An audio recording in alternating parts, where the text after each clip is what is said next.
আসসালামু আলাইকুম। আজকের ভিডিওতে দেখাবো আমরা কিছুদিন আগে দেখাইছি আপনাদেরকে আমাদের কবুতরগুলো ছেড়ে দিয়েছি।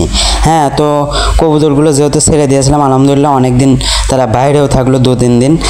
হঠাৎ করে রিফাতকে বললাম একটু কবুতরেরকে টেপটা খুলিয়ে দে, যেহেতু ওর 14 দিন পার হয়েছে, 15-16 দিন, অনেক দিন পার হয়েছে, 20 দিনই প্রায় হবে।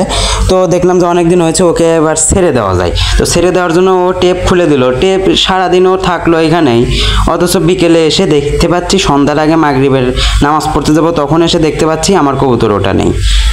যা মাশাল্লাহ, আল্লাহ তাআলার সব ইচ্ছা, অবশেষে কবুতরটা আর এক বেটিরে নিয়ে পালাইয়া গিয়েছে। তো কী আর করার, পরের দিন সকালে এই জায়গাতে আবার আমরা কবুতর পালন করব, যেহেতু ছেড়ে আমাদের হলো না, তার জন্য আমরা আবদ্ধভাবেই পালন করব। তার জন্য রিয়াদকে বললাম, রিয়াদ চাচাতো ভাই, ও আবার আমাকে হেল্প করে এই জায়গাতে কবুতরের খোপটা এনে দিল।